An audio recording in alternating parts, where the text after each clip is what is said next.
Бидний амьдралын зайлшгүй нэг чухал хэсэг бол нойр байдаг шүү дээ, тий. Бүгд баг нойргүй явж үзсэн бах. Маргааш нь ямар ч анхаарал төвлөрөлгүй, бүтээмжгүй тэг ядардаг. Өнөөдөр хэдүүлээ бид нар хэдэн цаг унтах хэрэгтэй юм бэ тий өдөрт. Тэгээс хэдээс хэдэн цагийн хоорондоо хэрвээ нойрны асуудалтай бол тэрийг хэрхэн яаж шийдэх вэ? Эмч мэрэгжилтнүүдийн яриагаар бол 10-аас 4 цагийн хооронд унтчихвэл их зүгээр гэж ярьдаг юм лээ. Миний хувьд бол би 10-аас 5 цагийн хооронд өдөрт 7 цаг унтдаг. Энэ бол надад хангалттай. Та бүхэн одоо яг хэрвээ оройтч унтдаг бол тэрийг аль болох эртхэн те ядаж л 10 биш юм аа гэхэд 12-оос өмнө унтдаг болчвол ер нь бол зүгээр ах гэж би бодож байна. За тэгээд нойрны асуудалтай хүмүүс би ч гэсэн өмнө асуудалтай байсан. Нойрны асуудалтай хүмүүс нойрных асуудлыг хэрхэн яаж шийдэх вэ гэдэг талаар. Environment. Your thermal environment, especially surrounding your head and body, is perhaps the most underappreciated factor determining not only the ease with which you'll fall asleep tonight, but also your sleep quality.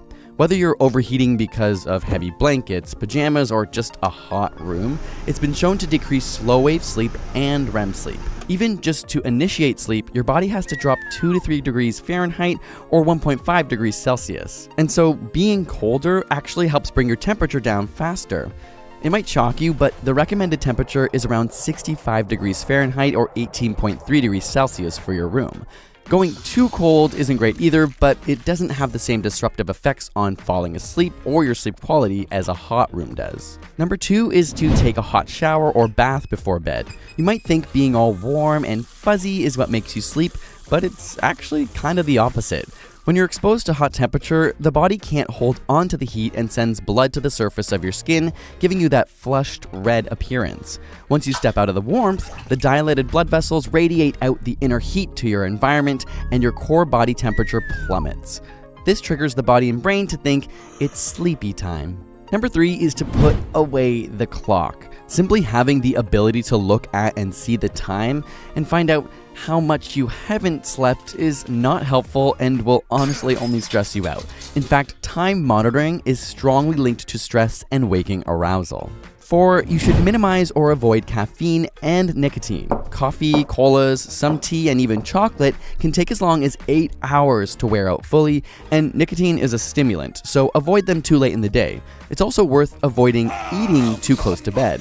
While some studies show avoiding diets that are excessively biased towards carbs will help, it's better to just avoid being too hungry or too full before bed. Number 5, exercising and being physically tired can help you fall asleep faster, but working out 2 to 3 hours before bed can keep you up longer. So earlier in the day is better. And same goes with naps, actually. They're great, but don't take them after 3 p.m. or it'll be harder to fall asleep at night. Number 6 is to make sure you're actually relaxing before bed. If you try to sleep and you're wired or on, your brain just won't be ready.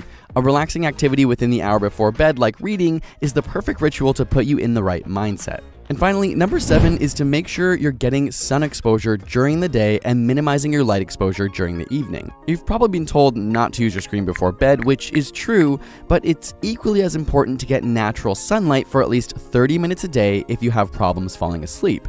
This helps to condition your body's schedule and trigger tiredness at the right times. Зарим нойрондоо маш сайн хүмүүс байдаг шүү дээ, тий. Маш удаан унтдаг, зүгээр дэрэн дээр толгой тавил унтчихдаг. Тэр нь ер нь зөв юм уу буруу юм уу тэр талаар үзье. 8 цагаас дээш цагийн нойр. Most studies tend to show that 7 to 8 hours of sleep is the average ideal for humans. Apart from the cognitive issues, individuals who consistently sleep less than 7 hours a night have an increased risk of heart disease, obesity, and diabetes, not to mention a 12% higher risk of death. On the flip side, studies have shown that while sleeping more than 8 hours does not impair brain function, it also carries an increased risk of heart disease, obesity, and diabetes, and a 30% increased risk of mortality. So, too much sleep may also be a bad. За дараагийн бичлэгэн дээр би нэмэлт бүтээгдэхүүн те одоо уураг, креатин эдэр уухан зөв юм уу буруу юм уу тэр талаар ярилцъя гэж бодлоо. За тэгээд бүгдэнд нь амжилт хүсье.